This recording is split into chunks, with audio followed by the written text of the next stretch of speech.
বরানগরে চলল গুলি। সাত সকালে এই বরানগরে শুট আউটের ঘটনা।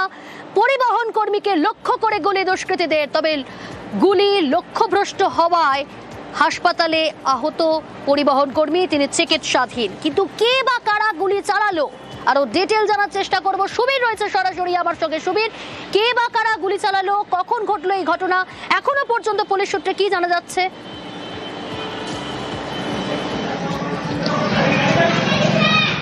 দেখো, সকাল 10টা নাগাদ বিকাশ মজুমদার পরিবহন কর্মী তিনি যখন বাড়ি থেকে আবর্জনা ফেলার জন্য তার এলাকাতে আসেন, তখনই কিন্তু দুজন দুষ্কৃতী তারা কিন্তু বাইকে করে আসে এবং এসে তাকে লক্ষ্য করে কিন্তু একটি গুলি চালায় এবং তারপর কিন্তু সে সেখান থেকে পড়ে যায়। তোমাকে আমি দেখাবো এই মুহূর্তে যে ছবি, সেটা হচ্ছে যে বরানগর থানার ভারপ্রাপ্ত আধিকারিক তার নেতৃত্বে কিন্তু তদন্তকারী যারা অফিসার রয়েছেন তারা কিন্তু ইতিমধ্যেই এলাকার যে সিসিটিভি ফুটেজ, সেই সিসিটিভি ফুটেজ দিয়ে কিন্তু বিভিন্ন দুষ্কৃতীরা কোন দিকে গেছে, তাদের গতিবিধি কী ছিল, সমস্ত বিষয়টি কিন্তু তারা কিন্তু খতিয়ে দেখছেন। এবং এই যে ঘটনা, অর্থাৎ সাত সকালবেলা এভাবেই 1 নম্বর ওয়ার্ড নর্দার্ন পার্ক এলাকাতে এইভাবে যে ঘটনা, অর্থাৎ দুষ্কৃতীরা আসলো এবং পরিবহন কর্মীকে গুলি চালিয়ে দিয়ে চলে গেল, এই নিয়ে কিন্তু একটা এলাকার মধ্যে চাঞ্চল্য তৈরি হয়েছে। এবং এই ধরনের ঘটনা শান্তিপ্রিয় জায়গা, সেই জায়গাতে সকালবেলা এই ধরনের ঘটনা। ইতিমধ্যে সিসি ক্যামেরার ফুটেজ সংগ্রহ করছে পুলিশ আধিকারিকরা, তাদের গতিবিধি কি ছিল, অর্থাৎ দুষ্কৃতীরা কোন পথে পালিয়ে যাওয়ার চেষ্টা করেছে, সব মিলিয়ে এখনো পর্যন্ত পুলিশ সূত্রে কি জানতে পারছো যে কি কারণে গুলি পরিবহন কর্মীকে লক্ষ্য করে?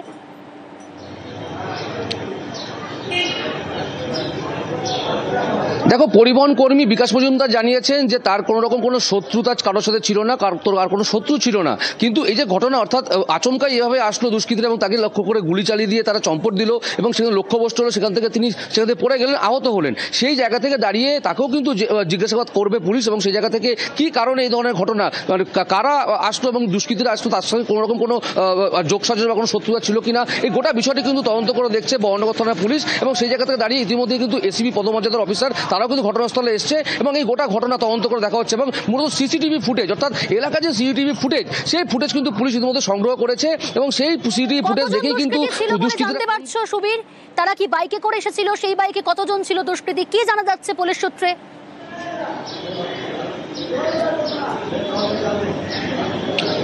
দেখো, দুজন দুষ্কৃতী তারা কিন্তু বাইকে করে এসেছিল এবং দুজনের প্রত্যেকে কিন্তু মাথায় হেলমেট পরা অবস্থায় ছিল। এবং তোমাকে জানিয়ে রাখি, এই যে রাস্তা, অর্থাৎ এই যে গুলি চালানোর পর এই যে আমার পেছনে ঠিক রাস্তা, এই রাস্তা দিয়ে কিন্তু দুষ্কৃতীরা কিন্তু বাইক নিয়ে পালিয়ে গিয়েছে, এমনটাই কিন্তু পুলিশ প্রাথমিকভাবে মনে করছে। এবং এই যে ঘটনা, অর্থাৎ বিকাশ মজুমদার নামে পরিবহন কর্মীর সঙ্গে কার শত্রুতা থাকতে পারে যে এইভাবে সাত সকালে এসে বাইকে করে এসে গুলি চালিয়ে দিয়ে চলে গেল, এই নিয়ে কিন্তু এলাকার মানুষের মধ্যে কিন্তু একটা চাঞ্চল্য তৈরি হয়েছে।